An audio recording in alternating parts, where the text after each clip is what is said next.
Hallo, hallo, hallo, halli, hallo.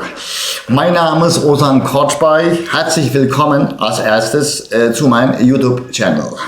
Ladies and gentlemen, you're very welcome to my YouTube channel. Bayanlar ve baylar hoş geldiniz. Artık 3 dilde de söyledim. Çünkü 8 altyazı, 8 Stück, insgesamt 8 Stück, 8 fremde Sprachen haben wir Subtitle. Wie gestern gesagt, ich fange jetzt gerade auf Deutsch an, wie es bei der astrologischen Mathematik läuft. Also, heute haben wir den 14. Dann zurück, hier ist der 15. 14. Der Mond, sehen wir hier, ist in Fische. Richtig. Und das bedeutet, dass es in Mathematik Minus ist, weil Fisch hat in Mathematik den Wert von Minus. Das heißt, wir müssten heute Mühe geben, um was es geht, egal, um alles. Wir müssten Mühe geben und wir konnten, weil das mit dem Notknoten zusammen war, konnten wir, wenn wir mit dem Überbewusstsein gucken, konnten wir alles sehen, normalerweise, zu welcher Richtung es geht. Und zu dieser Richtung müssten wir Mühe geben. Und morgen, wie es morgen aussehen wird, morgen wird der Mond in Widder sein. Widder hat einen Wert von Plus.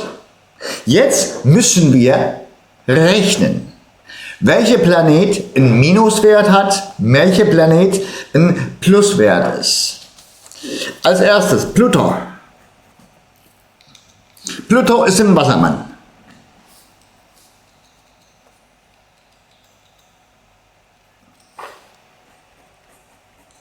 Pluto ist im Plus. Wassermann hat den Wert Plus. Mond in Widder. Mathematischer Wert Plus. Merkur in Widder. Mathematisch Plus. Neptun, der Planet. In Widder, mathematischer Wert Plus. Mars. Mars hat einen Vorteil. Mars ist der Besitzer von Widder. Das heißt Doppelplus. Saturn, der für Disziplin zuständig ist auch in Widder. Wieder ein Plus. Die Sonne im Widder. Wieder Plus. Der Planet Venus. Erster Vorteil, ein Plus, weil er ein Stier ist. Sein eigener Haus, der Besitzer, ist von Stier und Waage der Hausbesitzer, der Venus. Aber ist im Minus. Einmal Plus, einmal Minus. Uranus. Auch im Stier. Minus. Als letzter der Jupiter.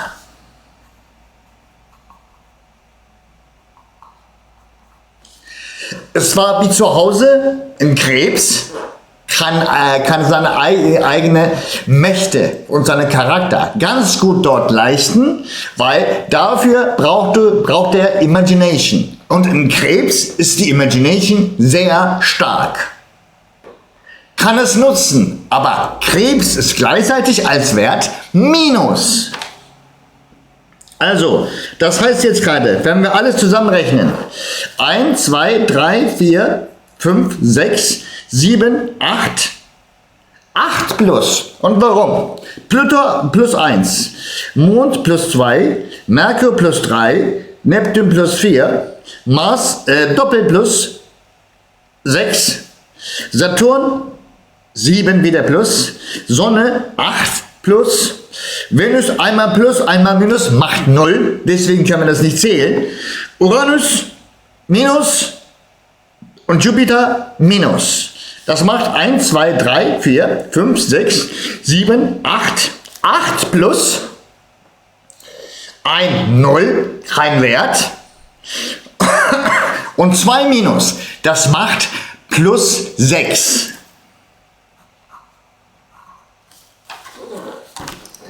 Das werde ich Ihnen jetzt gerade zeichnen. Das macht plus 6. Morgen haben wir den Vorteil plus 6. Das heißt, egal was du machen möchtest, du hast den Vorteil, mach nur, wie es passt und es wird, pass auf, Mars in Widder wird spontan und sehr stark gehen. Das musst du auch unter Kontrolle nehmen, damit du, okay, positiv vielleicht, aber plus vielleicht, aber es wird sehr stark gehen. Das heißt, es kann außer Kontrolle gehen, weil du das nicht erwartest. Wenn Mond auch dort ist, kommen die Gefühle auch, kommen die Bekannte auch. Es kann sein, dass du staunen oder schockiert wirst. Deswegen musst du nicht außer Kontrolle gehen. Darfst du nicht. Leider nicht. Und mal gucken, wie es aussieht. Hier. Mit dem Maus. Richtig. Wie gesagt, Mond in Widder. Du siehst von hier ganz rot zu, das nennen wir Fortuna. Das mit dem Sonnenbereich, dass wir Glück haben, wenn wir, weil das viereckig Quadrat ist, Mühe geben. Du hast den Vorteil, aber wenn du Mühe gibst, kriegst du es hin. Und die Sonne hier zu Jupiter. Du musst dort, weil, da muss man so nachvollziehen, warum ist jetzt gerade rot? Weil Widder ist Feuer und Krebs ist Wasser. Wasserelement gegen Feuerelement. Das heißt, entweder löst sich das Wasser in Luft oder du kannst mit Wasser den Feuer einfach wegschieben. Es wird nass, kein Feuer mehr. Deswegen wird es etwas streng. Deswegen wird das morgen etwas strengend. Besonders wenn du deine eigenen Werte aufbauen möchtest. Wie gesagt, du musst dein Glück selbst holen. Rausziehen. Ganz einfach. Es wird nicht dort bleiben, weil da 6 plus gibt. Du musst es verdienen. Wenn es minus 2 oder 3 wäre, müsstest du es erst verdienen und danach bearbeiten. Nein, das ist nicht so. Wenn du es bekommst, ist es schon bereit zu einer neueren Phase. Aber das ist Plus. Du musst darauf nicht bearbeiten. Damit es wieder alles in Ordnung geht. Alles wieder in Ordnung geht. Okay, das ist kaputt, das muss ich renovieren, in meinem Leben, es wird mit plus 6 bereitkommen. Nur, du musst es verdienen. Fertig, aus. Das werden wir jetzt gerade mit Tarot lesen. Morgen bitte alle aufpassen. Wir müssen das.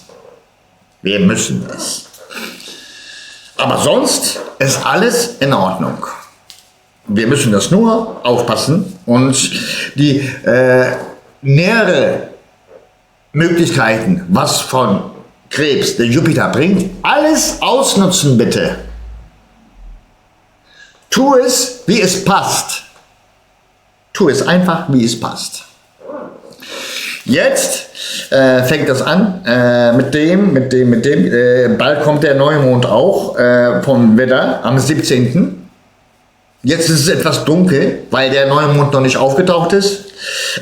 Und es kann auch sein, dass die Rechnungen, was ihr im Kopf macht, nicht ganz genau deutlich sichtbar ist. Wenn der Mond nach dem Vollmond bis zum Neumond geht, in dieser Phase, ist es sehr schwierig, eine Rechnung zu machen, weil es total dunkel.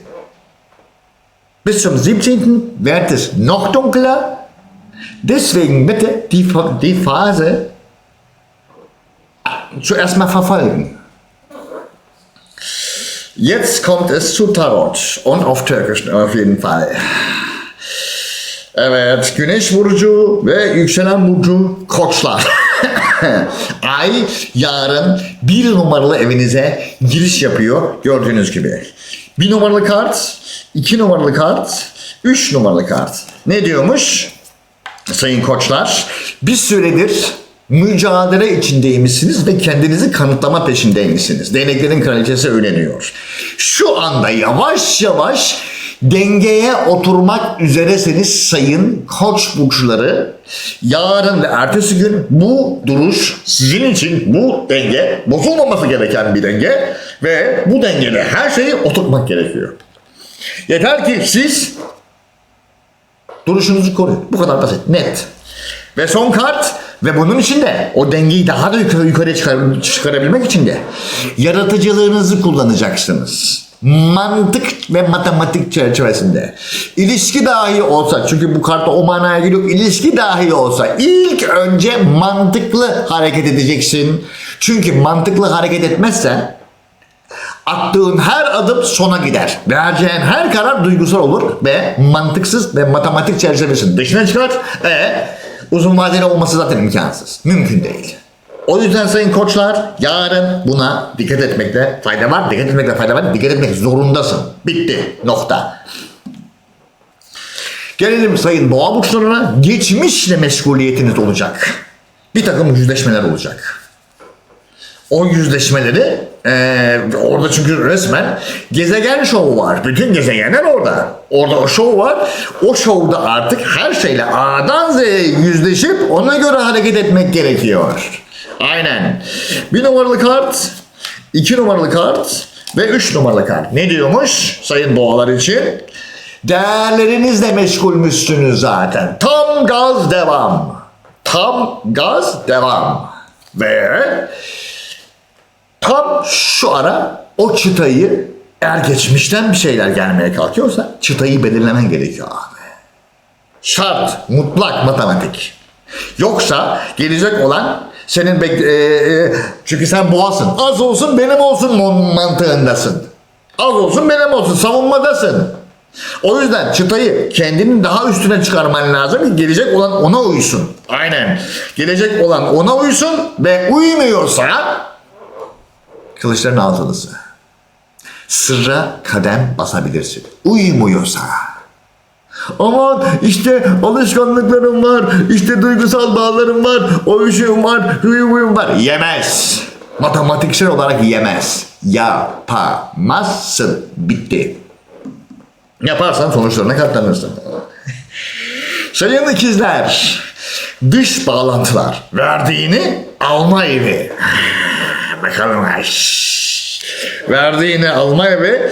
1 numaralı kart, 2 numaralı kart ve 3 numaralı kart. Ne diyormuş? Bir süredir bir kaçıştaymışsınız. Kılıçların altılısı. Çünkü bulunduğunuz nokta sizi kesmemiş. Aynen. Ve gideceğin noktaya varmadan önce o hesabı matematiksel olarak iyi yapman gerekiyor. Arkadaşım yaptın mı? Temiz. Başka bir bağa gidiyorsun. O bağı iyi kontrol etmen gerekiyor. Ve gerekirse oraya yaptırım uygulaman gerekiyor kendi yeteneklerinle. Mayday mayday. Mayday mayday. Tam 11 numaralı ev. Showtime sayın ikizler. Bu şovu yapmak zorundasın. Aksi takdirde hesabın tutmaz. Tutmayacağına garanti veririm. Matematiksel tutmuyorsa. Bitti. Yapacak hiçbir şey yok. Olsa dükkan senin. Oradan kaçışın olacak. Olabilir değil, olacak. Çünkü hesap tutmayacak. Ama bunun için de yaptırımın şart. Oraya o yaptırımı uygulamak zorundasın. Nokta. Gelelim yengeç burçlarına. Kariyer evi. Vay. Akıllı ol. Kariyer evinde durum nedir, ne değildir? 1 numaralı kart, 2 numaralı kart, 3 numaralı kart. Ne diyormuş sayın yengeçler? Bir süredir bir şeyleri başlatmak için çaba içerisindeymişsiniz. Bunu yapmadıysan bu enerji içinde patlar. Bak bu değnek ası. İçinde patlar, kendine zarar verirsin. Evet, çünkü bu karttan sonra bir tılsım kartı çıkmak zorunda. Çünkü bu enerji çıkışı senden. Evet, hop. Biliyoruz da konuşuyoruz. Aynen. Oradan bunu işlemek zorundasın. Çünkü konum kariyer evin. Algoritma ve matematik şaşmaz. Bitti. Şaşmaz. Final Destination ne diyor? Bunun için de yaptırım uygulaman lazım ikizler gibi. Ama senin durumun daha önemli. Orada kariyer evine gidecek. Sen kariyer evinin göbeğindesin. O yaptırımı uygulamazsan o enerji boşa akar. Enerji boşa akarsa değer gelmez. Değer gelmezse ondan sonra ne yaparsın? Yaşam kaliten düşmeye başlar. Hangisini seçeceğini sen karar vereceksin. Bunu seçmek ve o yaptırımı yapmak zorundasın. Bitti. Gelelim Aslan burçlarına. 9 numaralı ev. Bütün yaşam felsefen ve yüksek akademik eğitimler ve belki alan değiştireceksin. Belki eğitim üstüne eğitim alacaksın. Belki yaşam tarzını değiştireceksin. Her şey olabilir. 1 numaralı kart, 2 numaralı kart ve 3 numaralı kart. Ne diyormuş? Olay tamamen duygusal. Olay tamamen bir süredir aslında olay tamamen ticari. Akıllı ol. Tamamen ticari ama bunun için de senin bir taraflarını kaldırman gerekiyor arkadaşım. Orada yapacak hiçbir şey yok. Olsa dükkan senin. Oturduğun yerden sana hiçbir şey gelmez. Sen sabit bir burçsun. Konfor alanına kıymet verirsin ve oradan bir şeyin değişmesini istemezsin. Ama zaman aşımına uğrarsan hiç kimseye bir şey söyleme hakkın yok. Orada yapacak hiçbir şey yok. Onun için o şartları yerine getirmen gerekiyor. O şartları yerine getirmezsen yaşam kaliten düşmeye başlar. Ondan sonra dersin ki hani konfor. 9 numaralı ev. Ya abi Plüton senin 7 numaralı evinde değil mi kardeşim? Orada bitti. Hem de asıl o. Yeraltı dünyanın kralı o Plüton. Aşağıdan böyle yerden ısıtmalı. Yerden ısıtmalı. Seninki iyice dağıldı. Yerden ısıt iyice dağıldı. O şartları yerine getirmedin. Dağılmış vaziyetteydin. Toparlaman lazım. Aksi takdirde Plüton kova seni John Hatice diye öper. Çünkü koç bütün yaşamaların yapacak hiçbir şey yok. Ayıp denen bir şey var. Başak, sayın Başaklar. 7 numaralı ev balık, 8 numaralı ev koç. Başkalarının kaynaklarını yönetme, aynen. Ve ortaklıklar, aynı zamanda rakipler, aynı zamanda kökler. Bakalım Başak'ın durumu nedir? 1 numaralı kart, 2 numaralı kart ve 3 numaralı kart. Ne demiş? Bakacağız şimdi. Başaklar bir süredir hayatınızda istikrar bozulmuş. Ya istikrarınızı bozmak isteyen birileri olmuş. Ben bunu kafalarım, ben bunu kandırırım, ben bunu manipüle ederim. Bu da sende eğer bu istikrarın bozulmasına müsaade etmediysen yırttın. Aynen. Çünkü olay tamamen değerler üstüne kurulu. Değerlerine göz koyan olabilir 8 numaralı evde. Rakipler açık düşmanlarına resmen diyor ki ben senin değerlerinde gözüm var. Benim senin değerlerinde gözüm var. O zaman gel beraber mücadele edelim. Hatta gerekirse ben yapman gereken şeyleri sana söyleyeyim demek zorundasın. Yoksa bu kutlamayı gerçekleştiremezsin. Bir takım kişiler tamam senin bu yeteneklerin var. Sen bu yeteneklerle bir yere gitmek için çalışıyorsan ama o yeteneklerin burada hazır. Gel erken finale git. Deme olasılığın var. Bir şey matematiksel olarak gerçekleşecek. Ve sen onun üstüne istikrarlı bir şekilde gidersen final showtime.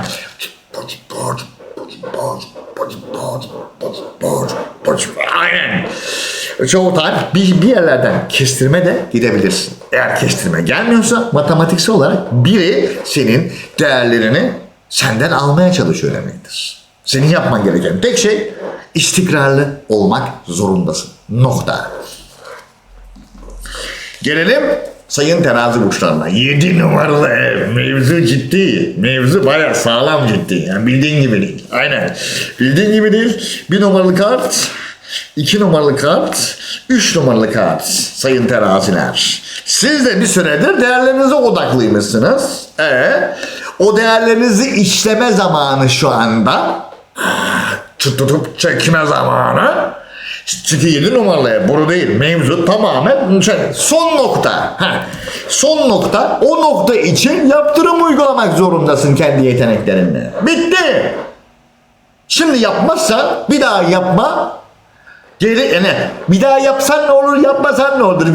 Geçti. Aynen bu. Bir daha yapsan ne olur, yapmasan ne olur? Zamanında yapsaydım. Yaptın mı zamanında? Hayır. Bitti. O zaman ağzını açma. Aynen. Kıyamadım. Önce sen dedim.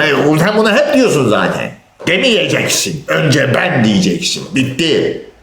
Bunun lamı, cimin yok. Aynen. Artı olmak matematikte cepten yiyebileceğin manasına gelmiyor. Anladınız siz onu. Gelin sayın akrepler. 6 numaralı ev. Organizasyon ve yöneticilik. Neymiş? Bakacağız. 1 numaralı kart, 2 numaralı kart ve 3 numaralı kart. Der ki akrepler, siz de bir süredir değerlerinize odaklıymışsınız. Ama sanıyorum bulunduğunuz nokta o değerleri artık vermiyor. Ve olay işin içerisinde sizden fazla almak isteyenler var. Stratejik, matematiksel hareket etmek zorundasın. Mantıklı olacaksın. Aksi takdirde duygusal patlama yaşarsın. Değerlerin elinde patlar. Ve ön yargında söz konusu. Çünkü suyun sabit burcusun. Ön yargı. Ama hepinizden bıktım. Ben baktım, denedim mi? Hayır. Ne olacak? Böyle aynı. Bu en büyük mistake. En büyük mistake. Ön yargı. Sürprizlere açık olmak zorundasın. Mantıklı hareket etmek zorundasın. Çünkü söz konusu olan şey senin yaşam alanının yönetimi. Onu altın tepside başkasına vermek istemiyorsan tabii. O senin kararın. Ama onun dışında her şey olması gerektiği gibi olmak zorunda. Bitti. Gelelim şimdi yay burçlarına. 5 numaralı ev. Yaratıcılık, flörtler, aldığın, şekillendirmeye başlayacağın şeyler. Aynen. Bakalım orası evcil hayvanlar ve çocuklar. 1 numaralı kart, 2 numaralı kart ve 3 numaralı kart sayın yaylar. Nedir, ne değildir? Siz bir süredir şurada fırtına koparıyorsunuz. Orada fırtınalar kopuyor. Orada fırtınalar kopuyor. Neden fırtınalar kopuyor? 2 olasılığı var. Ya olanı beğenmiyorsunuz. Aynen. Bu böyle olmaz, bu böyle olmaz, bu böyle olmaz. Ne oldu, ben bunu beğenmedim. Lan nesini beğenmedin? Al bunu 2 adım ileride daha iyisi çıkacak. Çünkü bu en şanslı kartlardan bir tanesi. Senin de 5 numaralı evin, yaratıcılık evi. Daha iyisine dönüştür o zaman. Dönüştür. O senin dönüştürmen için geldi. Aynen. Bak. Dönüşüm zamanı. Orada yapacak hiçbir şey yok. Onu alacaksın, dönüştüreceksin. Gerekirse sen dönüşeceksin. Ama tepkini duygusal vermeyeceksin. Mantıklı olacaksın. Mantıklı bir yaratıcılık kullanacaksın ve matematiğin, mantığın burada bu olmaz diyorsa al, git başka yerden. Bitti ya, bu kadar basit. Gayet mantıklı hareket et. Ayıp denen bir şey var ya. Tabii. 4 numaralı evden çıktın. Bu saatte kasmıyorsa hayatının merkezine başka yer yapacaksın. Temiz, tertemiz. Gelelim sayın oğlak burçlarına. 4 numaralı ev. Nein Davut.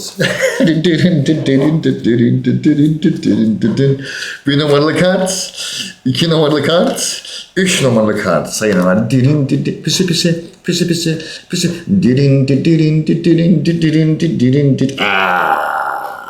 Kapattın mı onu? O şalter indi mi? O şalter inmiş olması gerekiyordu. Tamamlamanın son aşamasına geldin. Uzun vadenin artık. Achtung.